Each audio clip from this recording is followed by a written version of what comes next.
بسم الله الرحمن الرحيم ألا بذكر الله تطمئن القلوب صدق الله العظيم. حضرات کرام، جیسا کہ ہمیں اور آپ کو یہ معلوم ہے کہ ماہ ربیع الاول مکمل ہو گیا، اب ماہ ربیع الثانی شروع ہو گیا۔ آج ربیع الثانی کی 3 تاریخ ہے۔ وہ پہلی بہار تھی، یہ دوسری بہار ہے، ربیع الثانی۔ ربیع کے معنی بہار کے آتے ہیں اور ثانی معنی دوسری، اور اس مہینے سے بھی آپ خوب واقف ہیں۔ جو حضرات قرآن اور حدیث پر یا تاریخی کتابوں کا مطالعہ کرتے ہیں، ان کے سمجھ میں بات آ گئی ہوگی کہ اشارہ کس طرف ہے۔ اللہ فرماتا ہے الا بذکر اللہ تطمئن القلوب۔ اگر آپ اور ہم یہ چاہتے ہیں کہ ہمارے دلوں کو اطمینان اور اطمینان قلبی اور سکون حاصل ہو، تو اللہ کا ذکر کثرت کے ساتھ کریں۔ جب ذکر اللہ کا کثرت سے کریں گے تو اللہ کا قرب آپ کو حاصل ہوگا، اور جب اس کا قرب آپ کو حاصل ہوگا تو پھر آپ کو اپنی زندگی گزارنے کا ایک الگ ہی مزہ آئے گا۔ حضرت ابو ہریرہ رضی اللہ تعالی عنہ سے روایت ہے، فرماتے ہیں کہ اللہ کے رسول صلی اللہ علیہ وسلم نے فرمایا کہ تحقیق اللہ تبارک و تعالی فرماتا ہے کہ میرے ولی کو آپ جانتے ہیں ولی کسے کہتے ہیں؟ ولی کہتے ہیں اللہ کے دوست کو۔ جو دوست ہوتا ہے اس سے بڑا قرب حاصل ہوتا ہے اور اس کی بڑی محبت دل کے اندر ہوتی ہے۔ تو اللہ فرماتا ہے کہ میرے ولی کو برا مت کہنا، اس کی طرف برائی کا گمان مت کرنا، کبھی اس کو ایذا مت دینا، اور آگاہ ہو جاؤ جس نے میرے ولی کو برا کہا یا ان سے لڑائی لڑی یا ان کی طرف سے بدگمانی کی یا ان کو برا جانا، تو اللہ کا اعلان ہے کہ وہ اس شخص سے جنگ کا اعلان کرتا۔ اللہ فرما رہا ہے کہ میں اس شخص سے جنگ کا اعلان کرتا۔ فرمایا مومن میرا قرب حاصل نہیں کر سکتا اس چیز سے جس چیز کو میں پسند کرتا ہوں۔ بندہ مومن قرب حاصل نہیں کر سکتا اپنی پسندیدہ چیز سے۔ اور آج انسان کا حال یہی ہے کہ جو چیز خود کو پسند آ جائے وہ اس کی نظروں میں سب سے زیادہ اہمیت رکھتی ہے، اور جس چیز کی ہمارے دلوں کے اندر اہمیت ہونا چاہیے اس سے ہمارے دل خالی ہے۔ اللہ فرما رہا ہے جس سے میں محبت کرتا ہوں اگر تم اس سے محبت کرو گے تو میرا قرب تمہیں حاصل ہوگا، اور جس کا قرب اللہ کو حاصل ہو جاتا ہے تو پھر وہ پروردگار اس کی ہر مراد کو پورا کر دیتا ہے، کبھی اس کو مایوس نہیں کرتا۔ اللہ کی چیز کو پسند فرماتا ہے اور آپ کے لیے اس نے کی چیز کا انتخاب کیا۔ وہ فرماتا ہے کہ جو بندے میرے فرائض کی جو میں نے ان کو اوپر فرض کیے ہیں، اگر وہ بندہ پابندی کے ساتھ اگر اس کی ادائیگی کرتا رہتا ہے اور اس پر جو میرا قرب حاصل ہوتا ہے، وہ مجھے سب سے زیادہ پسندیدہ۔ اب فرائض کیا ہے؟ نماز، روزہ، حج، زکات۔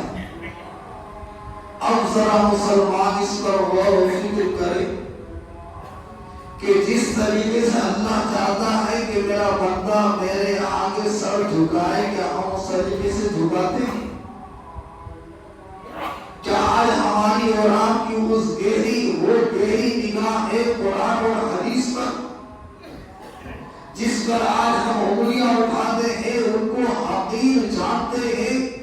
اللہ نے سارے انبیاء کا سردار بنایا جناب احمد مصطفیٰ محمد مصطفیٰ صلی اللہ علیہ وسلم کو سردار، اور جنت کے نوجوانوں کا سردار بنایا امام حسین رضی اللہ تعالی عنہ کو کتابوں کا اندر سب سے زیادہ فضیلت اگر بخشی اللہ نے قرآن عظیم کو بخشی، اور اسی طریقے سے اصحاب کے اندر اگر مرتبہ اور مقام اور ان کا سردار بنایا تو حضرت ابو بکر صدیق رضی اللہ تعالی عنہ کو بنایا۔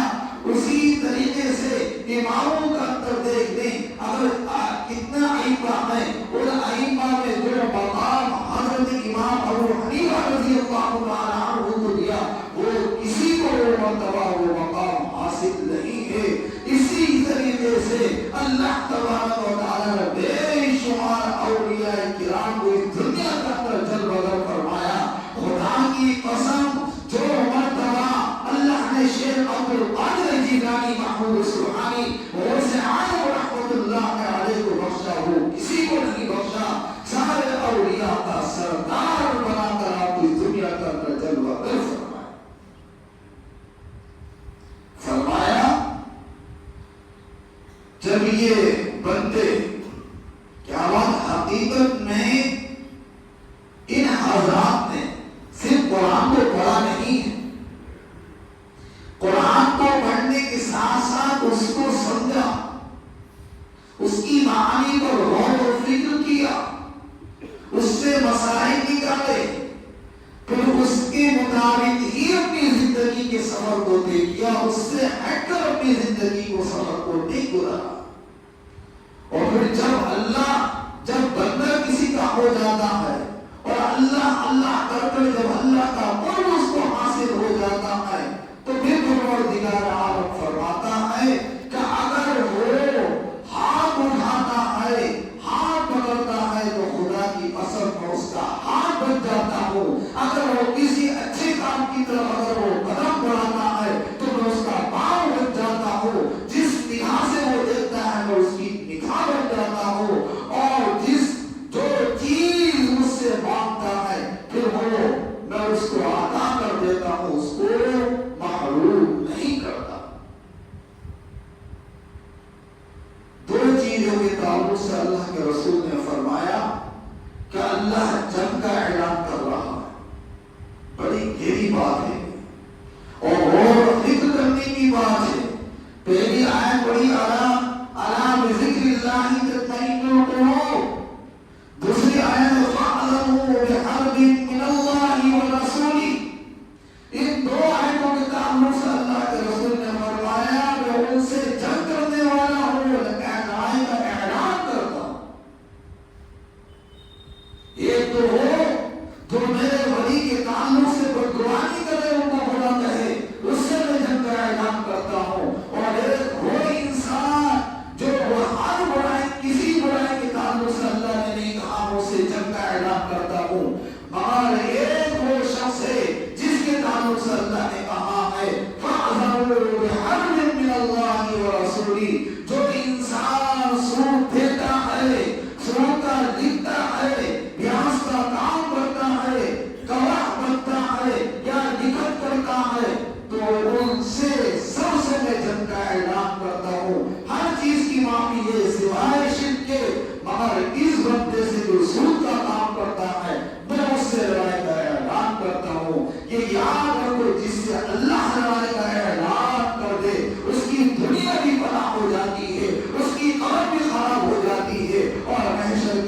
اس کو ذلیل اور رسوا ہو کر اس کو دوزخ کا اندر دھکیلا جائے۔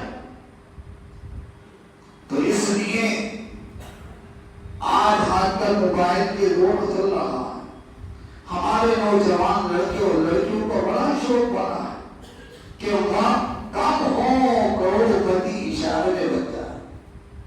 طرح طرح کے جوئے چل رہے ہیں، نئی نئی ترکیبیں اختیار کر لی ہے کہ یہ لگاؤ تو یہ ملے گا، گاڑیوں میں چھوٹ دے دی، گاڑیاں آپ سوٹ پہ بیاس پہ نکالیں، اتنا پیسہ جمع کرتے ہیں، اتنے کی گاڑی اور آپ کو اتنے کی پڑے گی۔ اللہ ماشاءاللہ کوئی اس سے بچا ہوا ہو، بس سوچتا ہے کہ کچھ ہو یا نہ ہو، گھر ہو یا نہ ہو، کھانے کو ہو یا نہ ہو، پہننے کو ہو یا نہ ہو، صرف گاڑی والا کے ڈالو، 5,000 روپے جمع کر دو، 1 لاکھ کی گاڑی ہو 1.5 لاکھ روپے جمع کرو۔ تو یہ 50,000 روپے جو آپ بڑھتی دے رہے ہیں یہ سود یا بیاض نہیں، جو یہ آج کل موبائل پر نیٹ چل رہا ہے اس کے ذریعے جو آپ سٹے بازی کر رہے ہیں یہ سود و بیاض نہیں ہے۔ نوجوان لڑکے اور لڑکیاں اس کے اندر اتنی ملوث ہیں، اتنی گھسی ہوئی ہیں کہ ان کو یہ نہیں معلوم۔ اگر بہت سارے گھروں کے اندر یہ سننے کو ملتا ہے کہ کسی کے گھر کی سونے کی چین غائب ہو گئی، کسی کی چوڑیاں غائب ہو گئی، کسی نے گھر کے کاغذات لے جا کے گر کے رکھ دیے، اس طرح کی باتیں چل رہی ہیں، ماں باپ کو پتا بھی نہیں اس بات کا۔ تو یہ ہماری اور آپ کی اولادیں تو ہیں، ہم کہاں ہیں؟ صرف باپ ماں باپ بننے کا شوق ہے، اولاد کی سرپرستی کرنے کا جذبہ نہیں ہے۔ ان کی اتنی رسی ڈھیلی کرتی ہے کہ وہ خود بھی کرتے رہے، اور جب رسی پکڑنا آتی ہے، ہاں افسوس ہمیں تو معلوم نہیں تھا، ہم نے تو اتنی محنت کر کے اس طریقے سے جمع کرا، آج ہماری نالائق اولاد نے یہ جوا کھیل کر ہمیں برباد کر دیا۔ تو اولادوں پر لڑکے ہو یا لڑکیاں ان کی سونے کا بننے والا کھلاؤ تو شیر جیسی نگاہیں ان کو پر رکھو۔ یہ نہیں کہ آپ ان کو لاڈ پیار کا اندر اتنا آگے نکالتے کہ کل کو آپ کو اپنی عزت بچانا بھی مشکل پڑ جائے۔ یہ چند باتیں تھیں جو آپ حضرات کے سامنے رکھی۔ جو لوگ اس طرح کی سود خوری کا کام کرتے ہیں یا لین دین کرتے ہیں یا گواہ بنتے ہیں، ان پر اللہ کی لعنت ہے، تو ان کاموں سے بچیے۔ حلال کے اندر بہت بڑی طاقت ہے، بہت برکت ہے، اللہ مدد فرماتا ہے اور بڑی مشکلوں کو آسان فرما دیتا ہے۔ آئندہ جمعے کو انشاءاللہ آگے اس سے روشنی ڈالی جائے گی۔ بارک اللہ